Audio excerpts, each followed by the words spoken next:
Olá, boa noite a todos, sejam todos bem-vindos para o nosso Papo Jovem. Eu sou Leila Rocha de Oliveira, do Centro de Estudos Espíritas Allan Kardec, aqui da cidade de Olambra. Olambra é uma cidade do interior de São Paulo. E é uma alegria, nesse final de tarde, já à noite, podermos juntos refletirmos, buscarmos o nosso reforço espiritual. Então, nós pedimos a Jesus, em primeiro lugar, aos benfeitores amigos que estão sempre prontos a nos auxiliar, aos nossos anjos guardiães, que todos nós os temos. Nós temos uma rede de protetores que vibram, que torcem pela nossa vida, pelo nosso bem-estar, pelo nosso sucesso, não sucesso material, porque isso é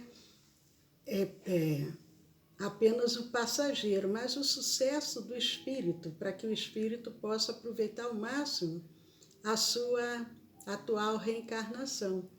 E esses dias eu recebi um texto que eu gostaria de compartilhar com vocês para que a gente possa refletir juntos.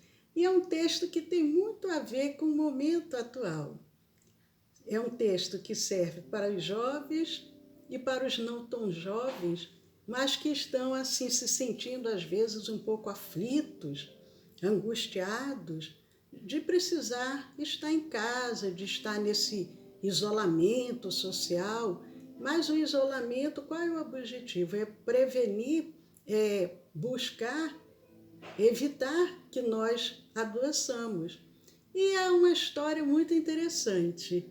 É a história de um capitão e de um menino em um navio.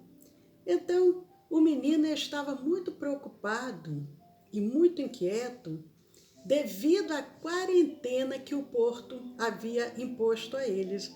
Olha só que história bem atual, porque o menino que trabalhava ali naquele navio, ele, angustiado, ansioso de chegar em casa, e quando eles se aproximam do porto, toma conhecimento de que não poderia desembarcar, não poderia chegar à terra, porque havia uma quarentena. Então ele estava muito chateado. E o capitão, um homem já de experiência, acostumado a enfrentar muitos obstáculos, tempestades, dificuldades mil, ele se aproxima e pergunta: o que te inquieta, menino? Não tens comida suficiente? Não dormes o suficiente? Não é isso, capitão. É que não suporto não poder ir à terra e abraçar minha família. Então o menino queria chegar eufórico até para contar as novidades do que ele havia visto durante a viagem naquele navio, mas o capitão fala para ele: e se te deixassem sair do navio e estivesses contaminado? Suportarias a culpa de infectar alguém que não tens condições de aguentar a doença? Olha o que o capitão pergunta. Tudo bem, você quer sair do navio, mas você está preparado? Se você, porventura, estiver doente, chegar em terra e contaminar algum dos seus entes queridos, algum familiar, alguém que faça parte da sua vida? E ele diz assim, o menino: não me perdoaria nunca, mas para mim inventaram essa peste. Então nós temos isso, né? A gente acha que Deus quer o nosso mal. Não, isso nós nos preparamos para fazer uma viagem para ir para a praia. Quem mora longe da praia faz toda aquela programação com antecedência. E no dia de manhã, na hora de ir para a praia, começa uma tempestade. O tempo muda, frio, e a pessoa se revolta. Não é possível, porque Deus fez isso comigo? Nós somos ainda muito vaidosos, achamos que o mundo gira à nossa volta. E aí o capitão diz assim: pode ser, mas e se não foi inventada? E a gente também fica pensando, né? Nesse momento atual, esse vírus, de onde que ele surgiu? E ele diz: entendo o que queres dizer, mas me sinto privado da minha liberdade, capitão. Me privaram de algo. E nós que estamos habituados a poder sair para onde quisermos, ir ao shopping final de semana, ir à praia, ir ao cinema, encontrar os amigos, independente da idade que tivermos, nós nos sentimos privados, ansiosos. Mas ele diz: e tu te privas ainda mais de algo.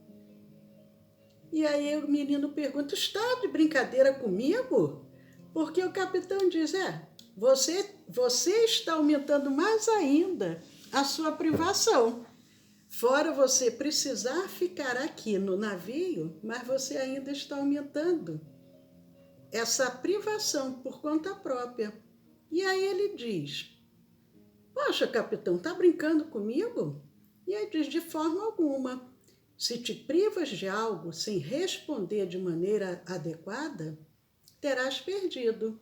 Então, o que ele quer dizer? Ele tem que aproveitar, como todos nós, a oportunidade do momento, seja ele qual for. Nós sempre devemos ver o que eu posso aproveitar dessa situação atual que está acontecendo comigo. Então, ele diz assim, o menino: então quer dizer, segundo me dizes, que se me tiram algo para vencer, eu devo privar-me de mais alguma coisa por mim mesmo? Olha só, o menino pergunta ao capitão: já me tiraram alguma coisa, eu preciso tirar mais alguma coisa ainda? E o capitão diz: exatamente. Eu fiz quarentena há 7 anos, porque o capitão, como eu disse, era um homem já de experiência de vida, já tinha vivenciado muitas situações, tempestades, muita coisa, e ele já tinha vivenciado uma quarentena. E o menino pergunta: e o que foi que tivestes de te privar? E ele diz: eu tinha que esperar mais de 20 dias dentro do barco.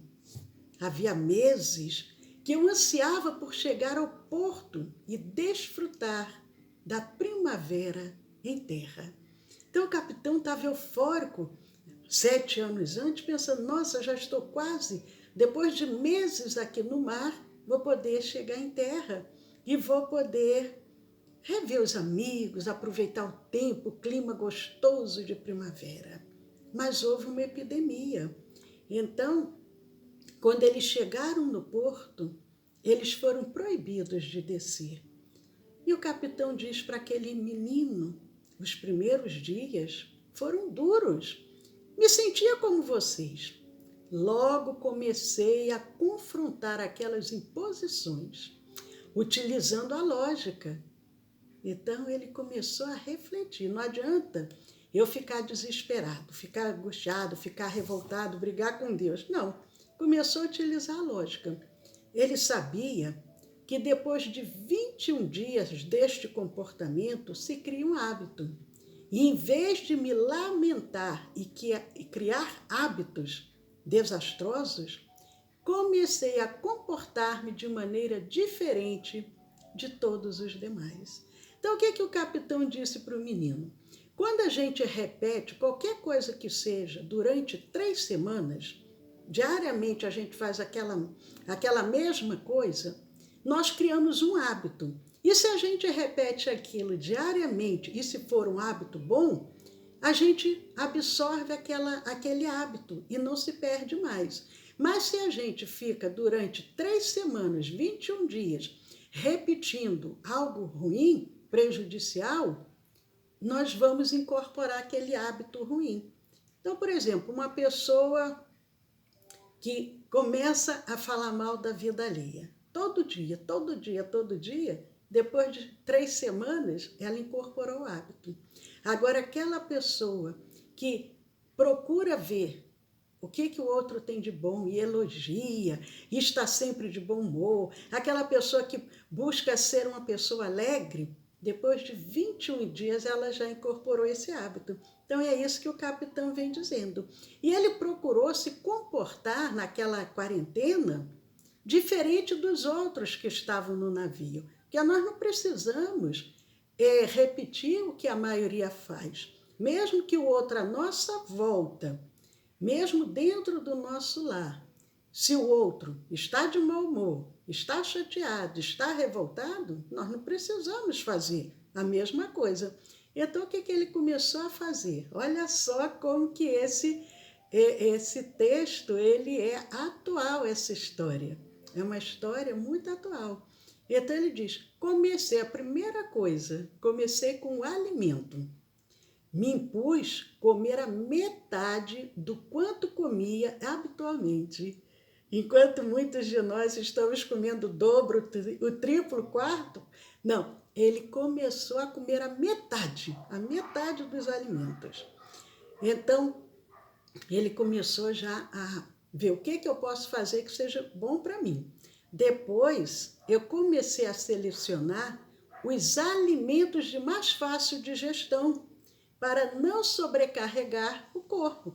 Porque se ele estava ali dentro do navio, sem ter muito para onde ir, se ele fosse comer muito alimentos pesados, iriam ser prejudiciais para a saúde.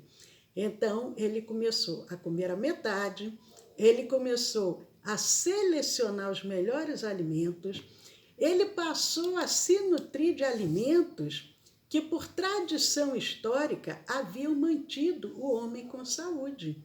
Então ele sabia, bom, quais os alimentos ao longo da história que são benéficos para a saúde do homem. Então ele começou a fazer uso desses alimentos. Mas aí ele não parou por aí. Os dias foram passando e cada dia ele ia fazendo e incorporando algo de bom para ele.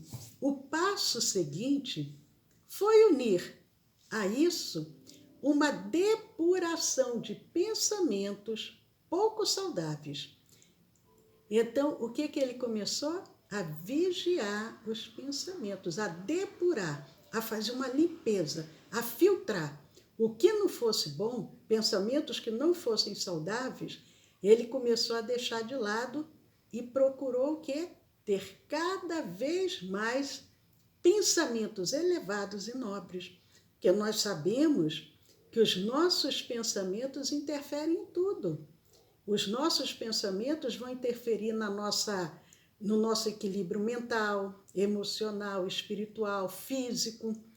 Vai evitar, inclusive, que a gente adoeça, de acordo com os pensamentos. Então, ele começou a vigiar, começou a mudar o que não fosse de bons pensamentos e transformá-los em pensamentos elevados e nobres. Olha que beleza! Mas ele não parou por aí. O que vocês acham mais que ele pode ter feito?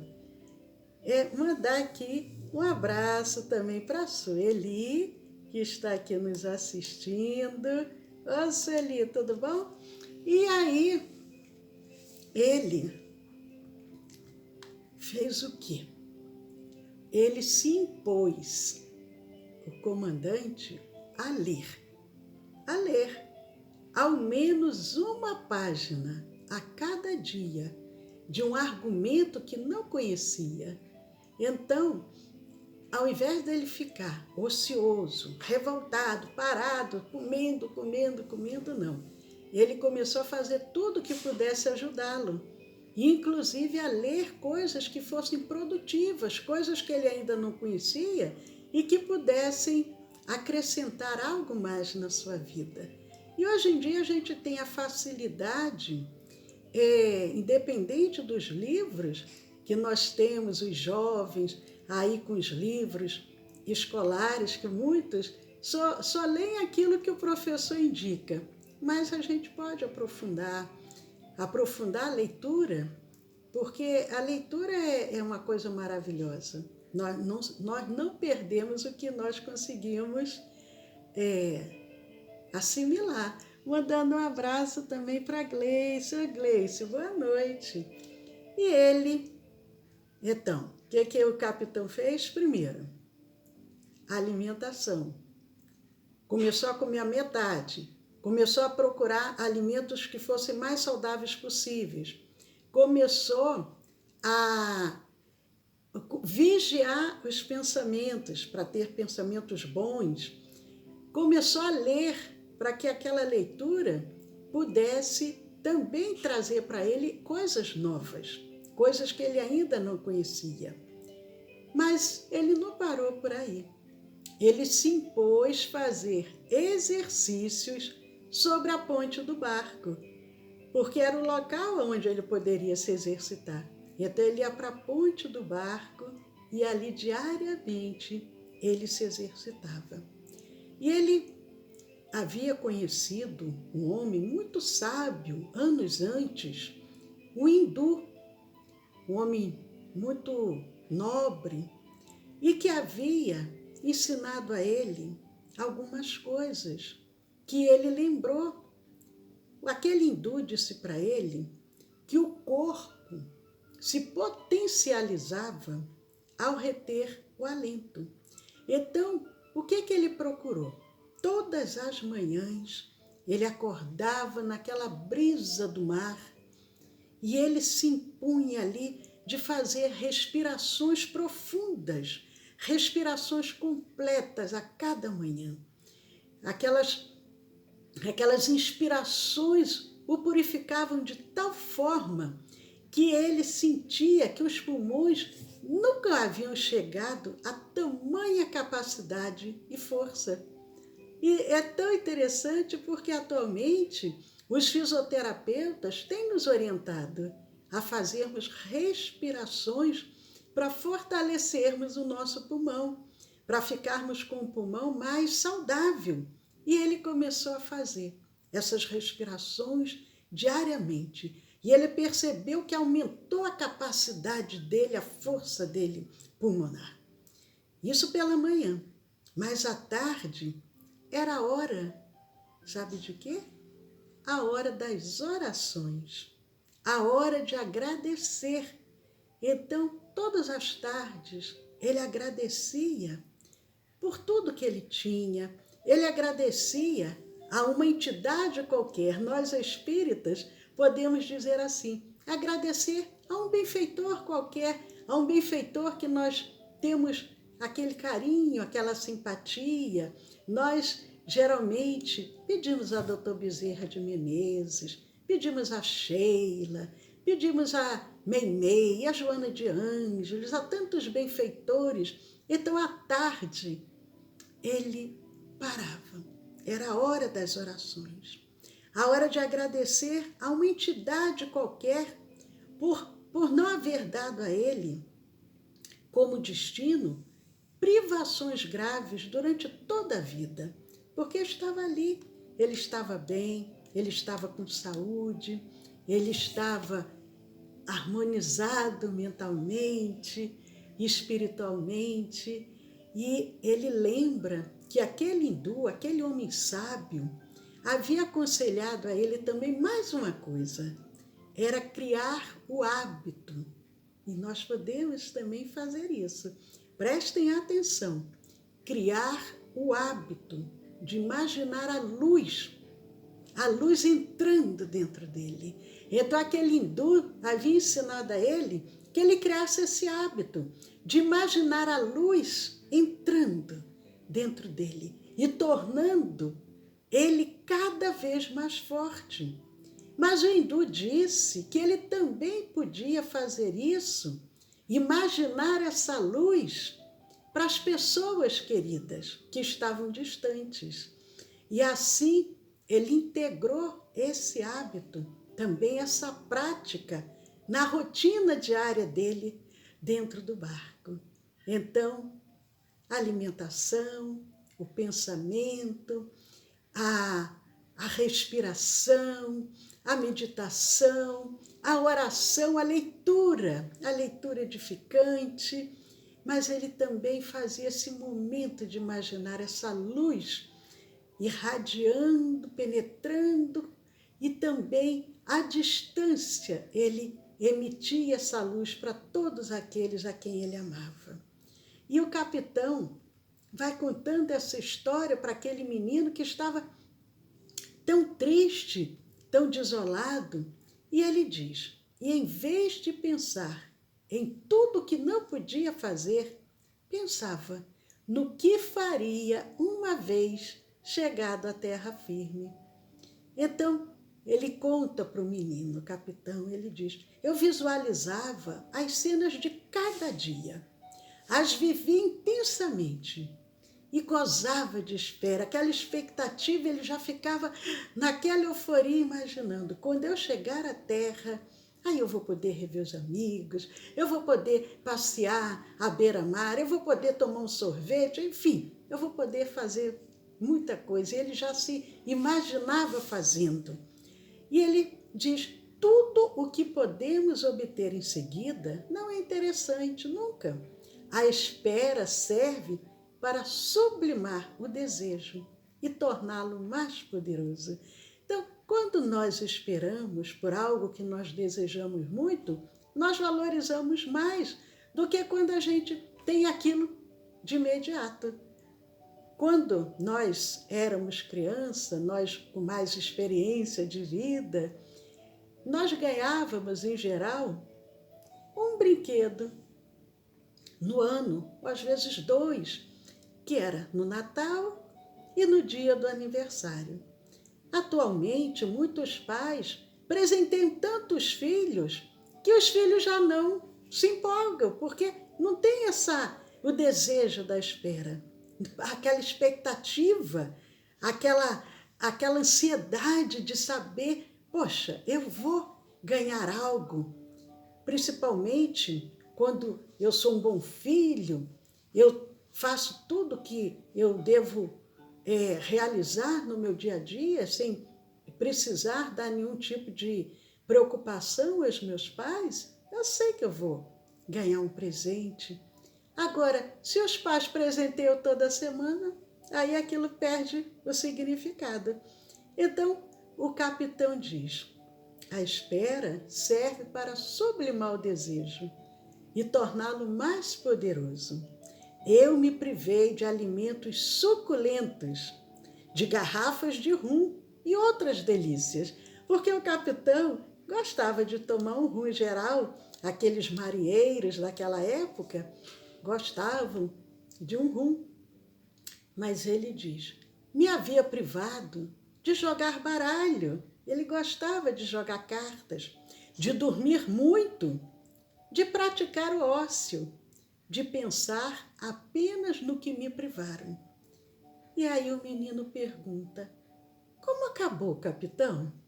E ele diz, você nem imagina, eu adquiri todos aqueles hábitos novos. Me deixaram baixar do barco muito tempo depois do previsto, porque ele, em princípio, achou que seria apenas 21 dias, seria apenas 3 semanas, mas a quarentena se estendeu e ele só pôde sair do barco muito tempo depois.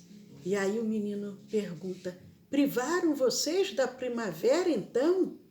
E ele diz, sim, naquele ano me privaram da primavera e de muitas coisas mais, mas eu mesmo assim floresci, levei a primavera para dentro de mim e ninguém nunca mais pôde tirá-la de mim. Então muitos agora, às vezes fizeram aniversário, na expectativa de chamar os amigos, de ter uma festa, tanta coisa que nós planejamos, uma viagem, mas é aquela condição que esse capitão adquiriu, ele disse, isso ninguém mais vai tirar, porque ele soube aproveitar aquele momento para fazer uma renovação na sua vida, cuidar do seu corpo físico, cuidar da mente, cuidar do espírito. Então, esse capitão, ele deixa para aquele menino um exemplo que todos nós também podemos agora aproveitar, independente da idade, independente da nossa juventude, pela idade ou pela alegria, mas que a gente possa refletir, porque não adianta ansiedade, angústia, revolta, não. Vamos aproveitar esse momento de parada e pensar, o que Deus espera de mim? Eu como cristão, e principalmente eu como espírita cristão, qual o exemplo que eu posso dar? Qual o exemplo que eu posso deixar? Porque nós não podemos simplesmente ficarmos reclamando, ociosos, revoltados como menina, mas pensar o que eu posso fazer nesse momento, primeiro, no meu próprio benefício, para me manter bem, para que eu possa auxiliar o que está à minha volta. Porque essa é a proposta do Cristo. O Cristo nos convida para trabalharmos. Ele nos convida ao trabalho. Ele diz, a seara é grande, os trabalhadores são poucos. Mas para que a gente possa trabalhar lado a lado com Jesus, nós precisamos nos fortalecer, precisamos encontrar o nosso equilíbrio mental, emocional, espiritual. Então, esse capitão, ele deixa de presente para aquele menino um exemplo de vida.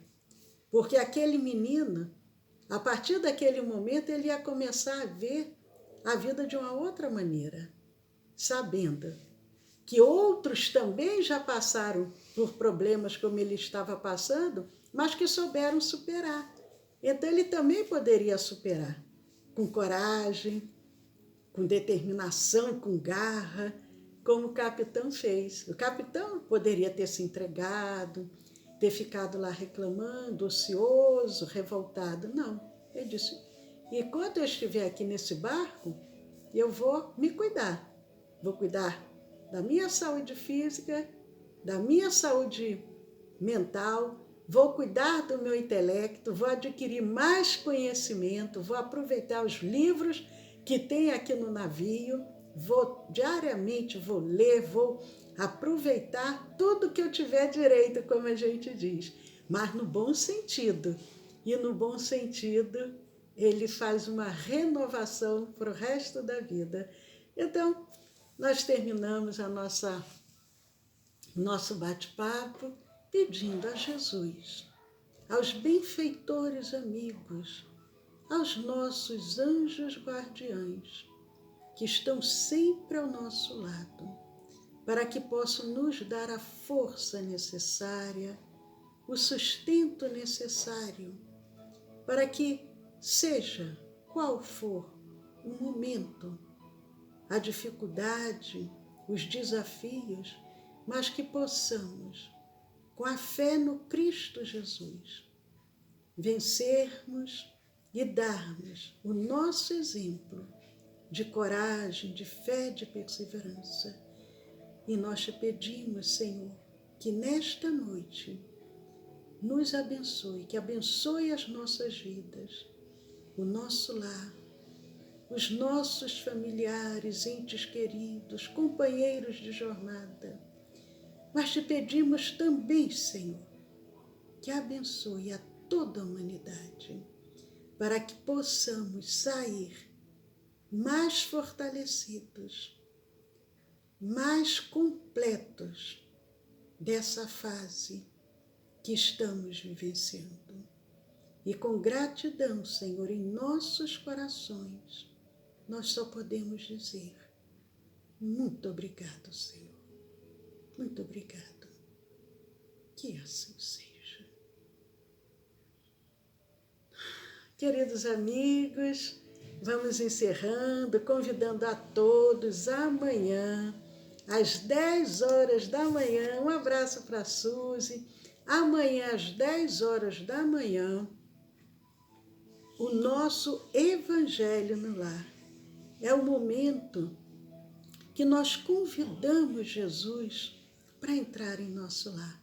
É um momento sublime, o Evangelho no Lar, para que a gente possa fortalecer o nosso lar, a nossa família, e dali do nosso lar essas vibrações poderem se expandir, envolvendo a toda a humanidade. Então esperamos vocês amanhã, às 10 horas da manhã, para o nosso Evangelho no Lar. Quem ainda não visitou os nossos canais do YouTube, do Telegram, entrem lá, se inscrevam, compartilhem, dêem um joinha, para que a gente possa ir semeando essa boa nova. É o que Jesus espera de nós. Jesus, ele espera que seus filhos amados possam contribuir com a obra do Pai. E uma mensagem de amor, de esperança, de fraternidade é muito importante. Quantos, às vezes, no momento de angústia, recebendo uma mensagem de consolo, eles vão deixar, às vezes, de praticar um ato impensado. Então, entrem lá nos nossos canais do YouTube, do Telegram. Quem ainda não se inscreveu, do YouTube é o Centro de Estudos Espíritas Allan Kardec, aqui de Olambra, e o canal do Telegram é o SEAC Junto. Podemos muito. Beijo, paz a todos, até amanhã às 10 horas.